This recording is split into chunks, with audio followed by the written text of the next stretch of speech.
Hello all. இந்த channel மூலமாக Adobe After ஓட basics, animation and effects, advance techniques இதெல்லாம் தெரிஞ்சுக்க போகிறோம். இந்த வீடியோ யாரெல்லாம் புதுசாக ஆஃப்டர் எஃபெக்ட்ஸ் கற்றுக்கணும் அப்படின்னு ஆசைப்பட்றாங்களோ அவங்களுக்காக. ஆஃப்டர் எஃபெக்ட்ஸ் படிக்கிறதுக்கு முன்னாடி உங்கள்கிட்ட ஒரு நல்ல கம்ப்யூட்டர் இருக்கணும். Processor 64 bit, operating system Windows 7 with service pack 1, minimum 4 GB RAM, hard டிஸ்கில் அட்லீஸ்ட் 10 GB ஆவது ஸ்பேஸ் இருக்கணும், தென் 1 GB கிராஃபிக்ஸ் கார்டு. இது ரொம்ப குறைஞ்சபட்ச அளவு. இதை விட அட்வான்ஸாக இருந்தால் ஈஸியாக பெரிய ஃபைல் எல்லாமே ஒர்க் பண்ணலாம். நான் என்டையர் டுட்டோரியல்லையும் யூஸ் பண்ண போகிறது Adobe After CS6. நீங்களும் இதையே இன்ஸ்டால் பண்ணியிருந்தீங்க அப்படின்னா இந்த டுட்டோரியலை வாட்ச் பண்ணுறதுக்கும் லேர்ன் பண்ணுறதுக்கும் உங்களுக்கு யூஸ்ஃபுல்லாக இருக்கும். ஓகே, கோர்ஸ் உள்ளே போவோம். இது ஆஃப்டர் எஃபெக்ட்ஸ் டெம்ப்ளேட். இது மூலமாக தான் எல்லா மேஜிக்கும் பண்ண போகிறோம். இது டைட்டில் பார். லெஃப்ட் சைடில் ஃபைல் நேம் இருக்குது. நாம் இன்னும் சேவ் பண்ணாததால் Untitled ப்ராஜெக்ட் அப்படின்னு இருக்குது. இதில் பக்கத்தில் இருக்கிற .aep அதாவது ஆஃப்டர் எஃபெக்ட்ஸ் ப்ராஜெக்ட், இதான் Adobe After ஓட ஃபைல் எக்ஸ்டென்ஷன். நீங்கள் எந்த ஃபைல் சேவ் பண்ணாலும் அந்த ஃபைல் .aep அப்படின்னு தான் சேவ் ஆகும். டைட்டில் பாரோட ரைட் சைடில் இருக்கிறது எல்லா சாஃப்ட்வேர்லையும் இருக்கிற மாதிரி close button, restore, minimize button. Title பாருக்கு கீழே இருக்கிறது மெனு பார்.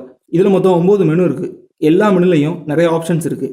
எல்லாத்தையும் ஒரே வீடியோவில் எக்ஸ்பிளைன் பண்ண முடியாது அப்படிங்கிறதுனால சில அடிப்படையான ஆப்ஷன்ஸ் மட்டும் இப்போ இங்கே எக்ஸ்பிளைன் பண்ணுறேன். First one file menu.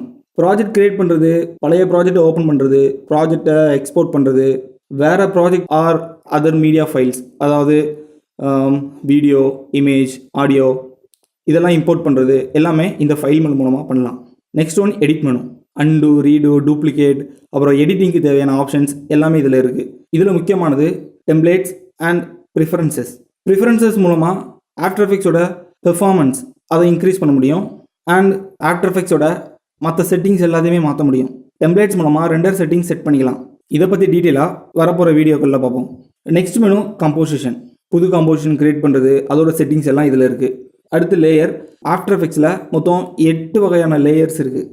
Text layer, solid, light, camera, null object, shape layer, adjustment layer, Adobe Photoshop file. Layer மூலமாக ஒரு லேயர் க்ரியேட் பண்ணுறது, அதை எடிட் பண்ணுறது, அரேஞ்ச் பண்ணுறது, அதோட ஆப்ஷன்ஸ் எல்லாமே இந்த லேயர் மெனுவில் இருக்குது. Effects and animation menu. Animation and effects menu பற்றி இன்னும் டீட்டெயிலாக அப்புறம் பார்க்கலாம். Next view menu.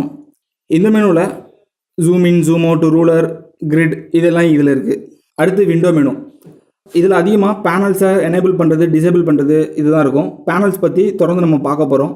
பேனல்ஸ் பற்றி பார்க்கும்போது இதை இன்னும் டீட்டெயிலாக பார்ப்போம். Last one help. Adobe After Effectsல உங்களுக்கு ஏதாவது டூல் எப்படி ஒர்க் பண்ணுறது, எஃபெக்ட்ஸ் எப்படி யூஸ் பண்ணுறது, வேறு ஏதாவது ஆப்ஷன்ஸ் பற்றி உங்களுக்கு ஏதாவது ஹெல்ப் தேவைப்பட்டுச்சு, ஏதாவது டவுட் வருது அப்படின்னா இந்த ஹெல்ப் மூலமாக நீங்கள் தெரிஞ்சுக்கலாம். அண்ட் அபவுட் ஆஃப்டர் எஃபெக்ட்ஸ் இதை கிளிக் பண்ணிங்கன்னா நீங்கள் என்ன வெர்ஷன் ஆஃப்டர் எஃபெக்ட்ஸ் யூஸ் பண்ணுறீங்க அப்படிங்கிறது நீங்கள் தெரிஞ்சுக்கலாம். மெனு ஒரு பெரிய டாபிக், பேசிக் மட்டும் எக்ஸ்பிளைன் பண்ணியிருக்கேன்.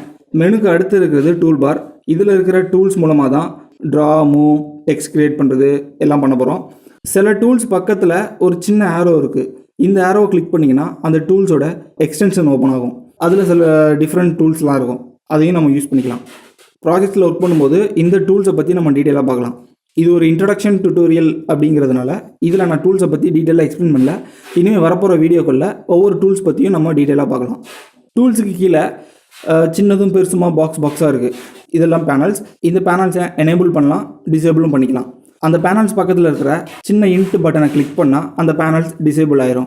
இப்போ இதில் ஃபஸ்ட்டில் இருக்கிற இந்த ப்ராஜெக்ட் அப்படிங்கிற பேனலை நான் டிசேபிள் பண்ணுறேன். இந்த ஆரோவை கிளிக் பண்ணால் இது டிசேபிள் ஆயிரும். இப்போ டிசேபிள் ஆயிடுச்சு. இது மறுபடியும் எனேபிள் பண்ணணும்னா விண்டோ மெனு போயிட்டு அதில் பார்த்தீங்கன்னா ப்ராஜெக்ட்ஸ் இருக்கும். அந்த ப்ராஜெக்டை நான் டிக் பண்ணேன்னா இப்போ எது எனேபிள் ஆயிரும். ஆர் Ctrl+0 ப்ரெஸ் பண்ணாலும் இந்த ப்ராஜெக்ட் மெனு எனேபிள் ஆயிரும். அது வேணும்னாலும் விண்டோவில் போய்ட்டு ப்ராஜெக்டை எனேபிள் பண்ணிக்கலாம், வேணாலும் டிசேபிள் பண்ணிக்கலாம். இந்த வீடியோ மூலமாக ஆஃப்டர் எஃபெக்ட்ஸோட இன்ஃப்ராஸ்ட்ரக்சர் ஃபுல்லாக பார்த்துட்டோம். நெக்ஸ்ட் வீடியோவில் ஃபுட்டேஜ் எப்படி ஆர்கனைஸ் பண்ணுறது அப்படிங்கிறத பார்ப்போம். தொடர்ந்து ஆஃப்டர் எஃபெக்ட்ஸோட டுட்டோரியல் பார்க்க சேனலை சப்ஸ்கிரைப் பண்ணுங்கள். பிடிச்சிருந்தா லைக் பண்ணுங்கள். இது வேறு யாருக்கும் யூஸ்ஃபுல்லாக இருக்கும் அப்படின்னு தோணுச்சுன்னா அவங்களுக்கு இதை ஷேர் பண்ணுங்கள். உங்களோட கருத்துக்களை கமெண்ட் பண்ணுங்கள். நெக்ஸ்ட் வீடியோவில் மீட் பண்ணுவோம். பை.